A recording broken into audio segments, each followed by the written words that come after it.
Arkadaşlar, merhaba. Selamat berweekend semuanya buat kalian. Aku doakan semoga kalian yang lagi nonton video ini dan keluarga kalian, pokoknya semuanya sehat-sehat selalu ya guys, amin. Dan di video kali ini, aku mau ngebawain kejadian-kejadian hal-hal unik dan lucu di Turki yang sampai masuk pemberitaan Turki ya guys. Dan aku pun waktu ngebacanya tuh sambil ngakak dan terheran-heran gitu. Ternyata ada ya yang kayak begini. Nah, tapi sebelum aku mulai, buat kalian semua yang baru datang ke channel ini, aku ucapkan selamat datang. Kalau kalian suka dengan vlog daily life kehidupan mahasiswa di Turki, silahkan kalian subscribe channel ini ya guys. Karena di channel ini aku bakalan ngebagiin all about Turki. Mulai dari bahasa, makanan, fun fact, budaya, dan pembahasan-pembahasan friend lainnya bakalan aku bahas di channel ini guys. Oke, langsung aja kita masuk ke nomor 1. Di dunia ini ada banyak banget perokok yang mau berhenti ngerokok. Mungkin di lingkungan kalian juga ada gitu ya. Dan katanya sih susah ya berhenti dari kebiasaan merokok ini. Banyak banget juga nih orang-orang yang melakukan metode berbeda-beda untuk bisa meninggalkan kebiasaan merokok. Nah, tapi apa jadinya kalau metode ini berbeda dengan metode lain dan ini tuh bikin ngakak guys. Nah, jadi di Turki itu ada bapak-bapak yang namanya Ibrahim. Dan dia tuh udah ngerokok selama 26 tahun guys. Dia udah sering banget ya berusaha keras buat ninggalin rokoknya. Tapi setiap kali dia menjauh dari rokok itu kok serasa ada panggilan gitu. Serasa rokok tuh memanggil, sini hisap aku gitu. Dan akhirnya dia gagal terus gitu karena melihat godaan yang sangat besar untuk menghisap rokok setiap kali dia ingin meninggalkan rokok itu. Nah, tapi nih guys, setelah ayahnya yang merupakan perokok berat meninggal karena kanker paru-paru, akhirnya dia termotivasi lagi untuk bisa meninggalkan rokok ini. Berbagai cara udah dia lakuin guys, sampai akhirnya dia menemukan satu metode yang unik, kreatif, inovatif, dan sangat protektif melindungi kepalanya dari batang rokok guys. Dia pakai sangkar di kepalanya supaya dia gak bisa ngerokok lagi. Coba kalian bayangin, dia jalan setiap hari kayak begini. Udah kayak lihat astronot yang tersesat di bumi gitu guys. Katanya awalnya itu dia terinspirasi dari helm motor. Nah, terus dia datang ke tukang pandai besi nih, minta dibuatin sangkar buat palanya. Bro, bisa buatin kandang nggak? Kandang buat apa? Kandang buat pala. Tapi si tukang besi ini menolak. Nah, Ibrahim ini emang udah pada dasarnya pengen banget ya ninggalin kebiasaan merokok. Akhirnya dia memutuskan untuk membuat sangkar itu sendiri guys. Dia ngedesain jerujinya itu perdempetan supaya dia nggak bisa masukin rokok ke mulutnya guys. Terus dia bakalan pakai sangkar itu seharian kecuali dia pengen makan atau mau tidur. Dan sangkar di kepalanya itu digembok dan kuncinya itu dikasih ke istrinya sama ke anaknya. Jadi dia gak megang sama sekali. Wah gila sih. Salut. Buat Bapak Ibrahim ini keren. Tapi sebenarnya guys, dia tuh ngaku awalnya emang malu gitu pakai sangkar ini. Cuma karena emang tekadnya kuat dan emang dia udah terbiasa dengan dia menggunakan sangkar kemana-mana, ya udah akhirnya dia gak malu dan udah menjadi lifestyle dia gitu. Nah gimana nih guys, menurut kalian metode ini efektif gak sih buat orang-orang yang mau ninggalin rokok? Dan kalau misalnya kalian pernah ngedengerin nih metode lain yang unik gitu buat ninggalin rokok, kalian bisa tulis di kolom komentar bawah ya guys. Sebelum lanjut ke nomor 2, aku mau ngasih tahu kalian nih, buat kalian yang mau lanjut kuliah ke luar negeri, tapi masih bingung milih jurusan, dihambat karena perizinan orang tua, dan belum tahu gimana sih caranya menulis LOI dan tips wawancara beasiswa, kalian bisa beli buku ini yang dijual dengan harga mulai dari 39.000 aja, dan posternya seharga 15.000. Nah guys, di buku ini aku membimbing kalian dari step pertama menguatkan motivasi, memilih jurusan yang tepat, sampai di negara impian guys. Di dalam buku ini juga ada quotes dan table yang bisa kalian isi. Nah, kalau poster ini adalah checklist langkah kalian kuliah ke luar negeri sampai kalian berangkat ke negara tujuan, guys. Buat yang mau beli, link pembelian ada di deskripsi ya, guys. Jadi ceritanya di Turki itu ada seorang pria penggembala. Suatu hari tiba-tiba ada lalat yang masuk ke dalam mulutnya.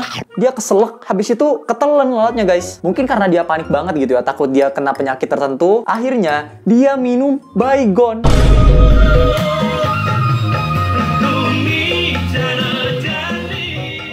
Supaya lalat dalam tubuhnya itu mati guys. Bukannya lalat yang mati, malah dia yang masuk rumah sakit. Awalnya dia merasakan sakit perut ya, sampai akhirnya dia harus dirawat intensif pakai ventilator selama 16 hari di rumah sakit. Awalnya si bapak ini berpikir kalau dia itu udah meninggal, tapi untungnya nyawanya masih bisa diselamatkan guys. Jujur aku nggak baca berita ini tuh kayak kaget banget sih. Biasanya kan kalau minum Baygon itu cuma kita jadiin bercandaan ya. Udah bosan hidup, solusinya minum Baygon. Biasanya kan gitu, cuma ini yang kita bercandain terjadi di dunia nyata guys. Dan dia kasusnya bukan bosan hidup, tapi karena menelan lalat. Ada juga nih seorang pria yang panik banget waktu pertama-tama virus corona itu muncul di Turki. Karena dia gak mau tertular virus itu, akhirnya dia makan sabun guys. Dan cara makannya tuh gak langsung dimakan begitu aja sabunnya. Tapi dia campur sabunnya itu dengan yogurt terus diaduk dan dimakan guys sama dia. Bismillahirrahmanirrahim. Enak. Kalian mau yogurt sabun? Jangan dicoba.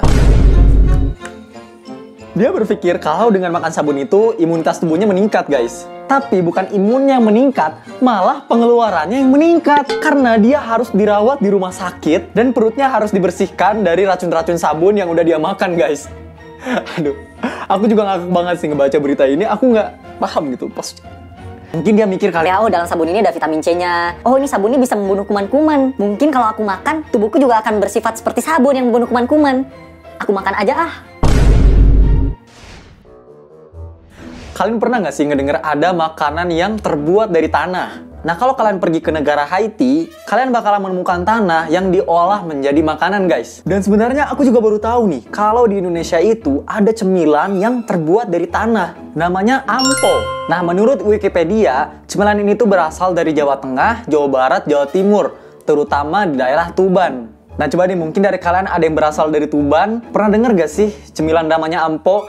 Tulis di kolom komentar ya guys. Jadi cemilan ampo ini berasal dari tanah liat dan biasanya itu digemari sama wanita yang sedang hamil. Tapi cemilan ini tuh berasal dari tanah, bukan sembarang tanah ya guys. Bukan tanah yang di depan rumah terus langsung diambil. Tapi ini tuh tanah liat yang masih murni, tidak tercampur oleh kotoran dan pasir sama sekali. Jenis tanah yang digunakan juga merupakan tanah latosol. Tanah ini memiliki tekstur yang lembut dan tidak mengandung batu, kerikil maupun pasir. Dan juga pemilihan tanah ini dilakukan dengan cermat ya guys, supaya tanah yang didapatkan itu benar-benar steril. Cuma beritanya aku lihat ampo ini udah jarang banget ditemuin ya guys. Nah, sekarang apa jadinya kalau tanah yang dimakan itu tanah sembarangan guys, kayak yang dialamin sama orang-orang ini.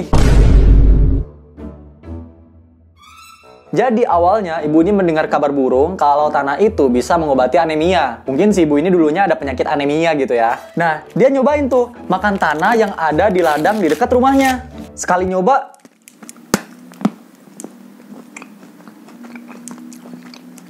kok enak. Kok manis gitu. Kalian mau nggak guys? Ini bukan tanah ya guys, ini coklat dari Turki. Ini tuh isinya ada kacang pistachio-nya. Cialah, jadi promosi gini guys. Betul guys, ini aku beli harganya 4.000 doang di market. Gila, murah banget. Silver Queen di Indonesia berapa sih? Harganya paling murah 12.000 nggak sih? Ini cuma 4.000 dan ini enak banget guys, sumpah. Menurutku rasanya lebih enak dari Silver Queen sih. Nah, karena dia merasa tanah ini enak, akhirnya dia ketagihan makan tanah ini sampai 20 tahun, guys. Nah, waktu ditanya nih, gimana sih rasanya tanah itu? Dia bilang rasanya itu kayak tanah yang basah karena air hujan. Dan waktu digigit, rasanya tuh kayak ada manis-manisnya gitu. Cailah, udah kayak le minerale. Bener nggak sih bacanya le minerale? Atau mungkin kita rasanya kayak makan coklat gitu ya? Dan si ibu ini bukan cuma makan sekali 2 kali, tapi dia makan tanah ini setiap hari, guys. What? Aku shock dan speechless gitu loh waktu ngelihat beritanya. Kayak, really? Seriusan?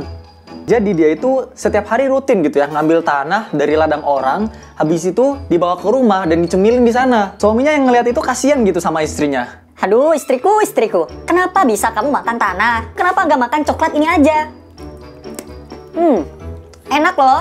Dan pernah nih suatu saat suaminya itu nyembunyiin tanah yang udah diambil sama istrinya itu dari ladang. Tapi tetap aja tanah itu ditemuin terus dan dimakan gitu. Emang udah nggak bisa dicegah lagi sih guys. Di sisi lain, pemilik ladang yang tanahnya itu dicemilin terus sama ibu ini, itu terus mengeluh gitu. Lama-lama, kok tanahku yang sebelah sana habis? Kok yang sebelah sini habis? Ada apa gerangan? Dan si bapak pemilik ladang ini itu sempet pagarin wilayah ladangnya supaya tanahnya itu gak dimakan terus sama si ibu ini. Nah, cuma emang ibu ini udah ketagihan gitu ya. Jadi sampai pagar pun dibobol sama dia guys. Sampai si bapak pemilik ladang ini udah pasrah gitu. Karena dia nggak bisa mencegah ibu ini dari memakan tanah yang ada di ladangnya. Dan akhirnya dia minta solusi dari pemerintah setempat. Sampai kasus ini dilirik sama Menteri Kesehatan di Turki. Dan staf Menteri Kesehatan Turki itu langsung datangin ibunya gitu ya. Dan ngasih tahu kalau dia terus makan tanah, itu bisa berpotensi kena kanker guys. Tapi katanya ibu ini tuh udah pengen banget ninggalin kebiasaan ini. Cuma tiap kali dia pengen berhenti itu nggak bisa guys. Karena emang udah ketagihan. Dan dia bilang susahnya tuh kayak orang yang mau ninggalin rokok. Astaga. Juga ada lagi nih guys, ibu-ibu lain yang udah punya anak 3, dia juga udah makan tanah selama 20 tahun. Awalnya dia itu sedih dan galau. Terus entah gimana, tiba-tiba kepikiran buat nyobain makan tanah, gimana sih rasanya. Katanya setelah dia mencoba makan tanah, sedihnya itu hilang. Orang-orang tuh makan coklat, sedihnya hilang. Kalau ibu ini beda guys, makan tanah, sedihnya hilang. Nah, setelah kejadian itu, dia akhirnya ketagihan terus tuh makan tanah selama 20 tahun. Dan karena ketagihan itu, dia memakan tanah ini sebagai makanan pokoknya. Ini lebih parah dari yang pertama sih guys. Kalau yang pertama kan kayak cuma nyemil-nyemil doang gitu. Kalau yang ini udah menggantikan nasi, menggantikan roti gitu. Bayangin guys kalau misalnya ditanyain, makanan favorit kamu apa? Makanan favoritku yang bakar, nasi goreng. Makanan kamu? Makanan aku suka tanah. What? Aduh, lapar nih. Iya, ada tanah. Makan ah. Enak.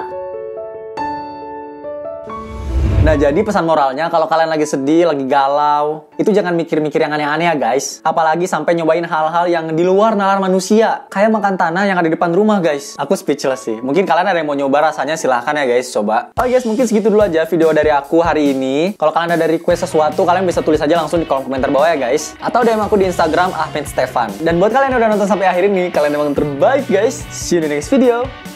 And as always, lurus-lurus.